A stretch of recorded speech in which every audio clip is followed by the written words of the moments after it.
Hello, this is Érika from Small Robot Studio. Today I want to talk about sketches and how they can help me finish projects or get me stuck into the loop of starting a lot but never finishing. Let's all be in the same page. Let's talk semantics. A sketch is a process piece, not a final result. This means that any step that takes me to a final result will be a sketch. Think of this. Artists are on one side of the cliff. The final piece is on another cliff. Sketches are the steps that will get us there. Each step is a problem to solve, a battle to fight. Maybe the battle is figuring out the best ideas, or structure, anatomy, a color palette. Any aspect of an artwork is a problem to be solved. Of course, the simpler the artwork, the less problems there are to solve. Before I continue, I want to thank our Patreon supporters who allow us to bring you more content every week. They of course get access to bonus tutorials with assets to download, complete unedited time lapses of the illustrations you see, and a PDF version of the lessons with homework exercises. Sign up at patreon.com/smallrobotstudio. Let's go back to our analogy. It's unrealistic to think that we're gonna get to the other side in one leap, with no sketches, especially without training or experience. This is why so many artists have unfinished pieces or artwork that look far from our expectations. It is possible to reach the other side, solving every problem in one sketch, but fighting all the battles at once means that you are going to have a hard time and your chances to fail are higher. The truth is, the more sketches you do, the easier it will be to get to the other side. Don't fight all the enemies at once. Break down the battles into smaller ones that you can handle. The question now is how? Consider these 4 pieces of advice. Start ugly. At the beginning I show you the meaning of sketch.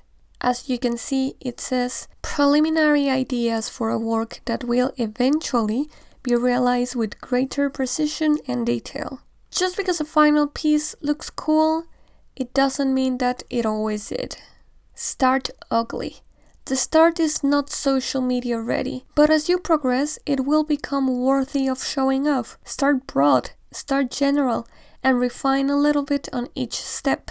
Of course, I don't want to speak in absolutes. Let's say that you have a good reason for wanting a pretty sketch, like showing penciling skills on your portfolio. You will have to take a detour from your pad and work on the presentation of that sketch. That's a separate battle. Just have a practical reason to do so.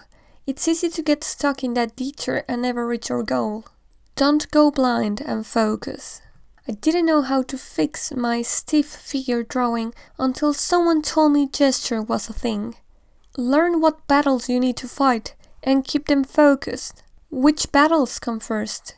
To this, I say, squint. Squint so hard that you can see almost nothing. What you can see while squinting, those are your first battles. Once you beat those battles, unsquint a little bit and refine. If squinting is not good enough, well, we live in the age of technology. Use it to squint for you and identify your battles. Once you know your battle, keep it focused. Don't get distracted with future battles. Notice how I start with the main shapes. I start general, and little by little I get more specific. For many years I was able to draw eyes really well, but I could never make them fit into a face. These drawings didn't work because I was ignoring the first battle, which was figuring out the face structure. I jumped into the details of the eyes and shadow rendering. This is why I say squint. Avoid getting distracted with the battles we haven't reached. Battle with the right tools. Line drawing is not our only tool.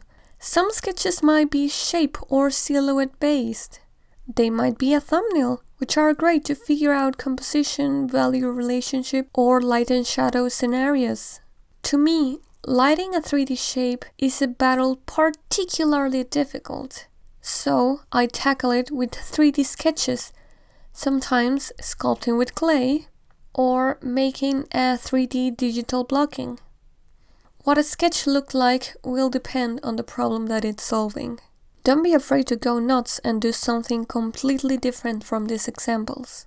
Use line like a pro. Sure, line drawings are not the only type of sketching, but there is a reason why it is so popular. So learn how to use this weapon like a pro. To talk about lines, we need to talk about shapes, because our world is shapes, not lines. These are the shapes that create an apple.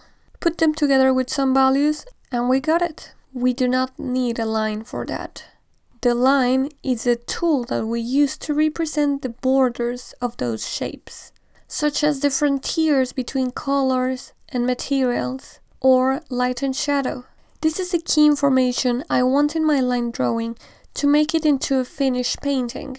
The frontiers between colors and materials are the easiest. What is my object and what is my background? What is an apple and what is a leaf? What part of the apple is red and what part is yellow? The frontiers between light and shadow are a bit trickier because I need to understand 3D shapes. When does a plane turn and stops receiving light? I'm gonna draw a bunch of lines that are not gonna make it into the final piece. Some of them are just helping me to structure accurately. Others are gonna tell me where the planes are turning, essentially where my shadow starts. So I need these lines.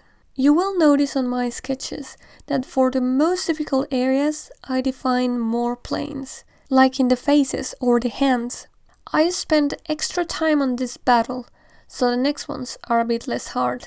Set yourself up for success by fighting one battle at a time. That's it for this tutorial. If you find it useful, make sure that you leave a like so other people can find it. And if you haven't already, make sure you subscribe, as we are bringing out CG and illustration tutorials every week. Become a patron and access tutorial assets, bonus content, a private Discord, and more by clicking in the link below.